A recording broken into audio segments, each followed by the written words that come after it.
नमस्ते। आज की इस चर्चा में हम एक बेहद ही गहरे और सच कहूं तो एक बहुत ही दिलचस्प दार्शनिक विषय पर बात करने वाले हैं। हम विश्व धर्म संगम के विचारों के आधार पर सम्यक धर्म और उसकी सार्वभौमिक चेतना को डिकोड करेंगे।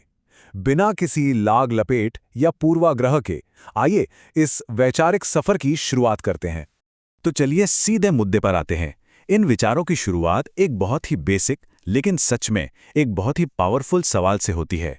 सवाल यह है कि क्या इंसान बस हाड़ मांस का एक पुतला है या फिर इससे कहीं बढ़कर कुछ और भी है। ये एक ऐसा सवाल है जो हमें तुरंत उस गहराई में ले जाता है जहां इंसान के वजूद का असली मतलब छिपता है। भाग 1, इंसान और प्रतीक। विश्व धर्म संगम के इस प्रतीक को देखिए। ये डिवाइन वर्ल्ड फैमिली यानी एक ईश्वरीय विश्व परिवार की बात करता है।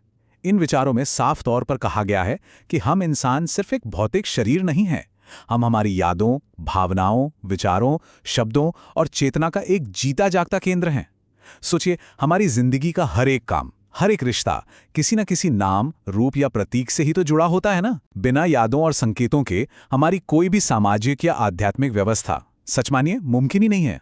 अब देखिए, चूंकि हम इंसान पूरी तरह से अपनी स्मृतियों और प्रतीकों पर निर्भर करते हैं, तो हमारी आस्था भी इन्हीं के इर्द गिर्द घूमती है। दुनिया भर की अलग अलग परंपराओं में आस्था के केंद्र भी अलग अलग हैं।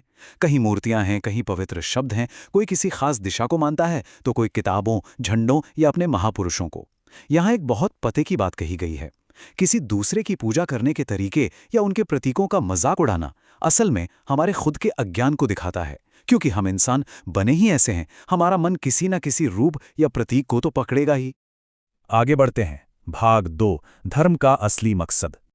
अब यहाँ सच्चे धर्म और विकृत धर्म के बीच का एक बहुत ही शानदार और स्पष्ट अंतर बताया गया है। एक तरफ है सच्चा धर्म, जिसका असली मकसद बाहर दुनिया से लड़ना नहीं, बल्कि खुद के भीतर की सफाई करना है। ये इंसान को ज्यादा दयालु, न्याय करने वाला, विनम्र और जागरूक बनाता है। और दूसरी तरफ विकृत धर्म।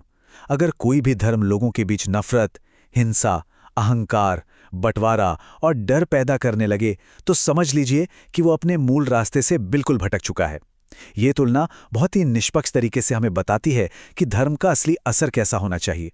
यहां एक बहुत ही गहरी बात निकल कर आती है।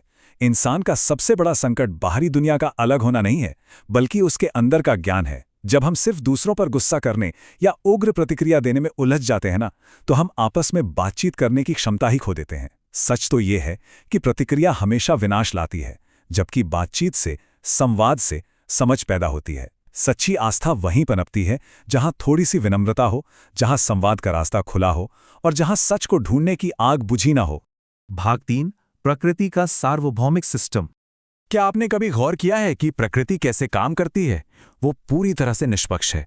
प्रकृति हम इंसानों को हिंदू, मुस्लिम, ईसाई या बौद्ध जैसे किसी भी लेबल में नहीं बांटती। सूरज हम सबको एक बराबर रोशनी देता है, हवा हम सबको एक समान जीवन देती है, और ये धरती, ये हम सभी का बिना किसी भेदभाव का पालन पोषण करती है। यही जो प्रकृति की व्यवस्था है ना, यही सच्चे धर्म का सबसे मूल संकेत है। प्रकृति की नज़र में सच में कोई भेदभाव नहीं है। चलिए अब थोड़ा खुद के अंदर झांकते हैं। भाग 4, आत्मनिरीक्षण के सवाल।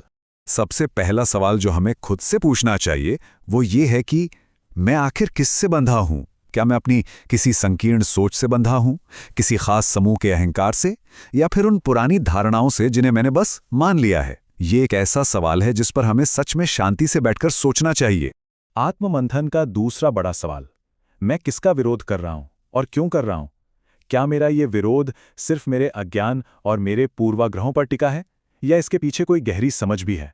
तीसरा सवाल हमारी व्यक्तिगत आस्था से सीधा जुड़ा है। क्या मेरी श्रद्धा मुझे अधिक न्यायकारी बना रही है? हमने अभी कुछ देर पहले ही बात की थी कि सच्चा धर्म हमें न्याय करना सिखाता है। तो क्या सच में हमारी आस्था हमें दूसरों के प्रति एक न्यायपूर्ण रवैया अपनाने के लिए प्रेरित कर रही है? और आखिरी लेकिन शायद सबसे अहम सवाल, क्या मेरा धर्म मानवता को आपस में जोड़ रहा है या फिर उसे बांट रहा है? तो यहाँ सबसे जरूरी बात ये निकल कर आती है कि सम्यक धर्म बाहरी कर्मकांडों या किसी ग्रुप के अहंकार के बारे में है ही नहीं। ये पूरी तरह से खुद को अपनी आंतरिक अशुद्धियों और अज्ञान से आज़ाद करने के बारे में है। अगर कोई भी विचार इंसानों को बांट रहा है तो फिर बाहरी दिखावे का या किसी भी साधना का कोई मतलब ही नहीं रह जाता। भाग 5 सबसे बड़ा और परम सार्वभौमिक संदेश। तो फिर आगे का रास्ता क्या है? देखिए, धर्म का काम मानवता को ऊपर उठाना है, उसे टुकड़ों में बांटना नहीं। सच्ची श्रद्धा हमेशा अपने साथ विनम्रता लेकर आती है, अहंकार नहीं। आपसी संवाद या बातचीत से हमेशा समझदारी पैदा होती है। किसी को हराना उसका मकसद नहीं होता। ज्ञान का असली लक्ष्य हमारे अंतर मन को शुद्ध करना है, सिर्फ अपनी बुद्धिमानी का रोब जमाना नहीं। और सबसे बड़ी बात, सत्य सार्वभौमिक है, यूनिवर्सल है। ये किसी एक समूह की जागीर नहीं है। जो इंसान खुद को समझ लेता है ना, बस वही दूसरों को भी समझने की असल क्षमता हासिल कर पाता है। और हमारी ये पूरी वैचारिक यात्रा इस एक बेहद अद्भुत और शक्तिशाली विचार पर आकर ठहर जाती है। वसुधैव कुटुंबकम, संपूर्ण मानवता एक परिवार है। ये कोई मामूली नारा नहीं है। ये पूरी की पूरी सृष्टि में, कण कण में एक ही चेतना को देखने का दर्शन है। जब हम उस साझा सार्वभौमिक चेतना को एक बार पहचान लेते हैं तो सच्चे धर्म का रास्ता अपने आप ही साफ हो जाता है। तो आखिर में एक बहुत ही बड़ा सवाल हम सबके सामने खड़ा होता है। क्या मानवता इस साझा सार्वभौमिक चेतना को पहचानने के लिए अपने भीतर झांकने और आत्ममंथन करने का रास्ता चुनेगी? इसी एक गहरे विचार के साथ हम आज की इस चर्चा को यहीं विराम देते हैं।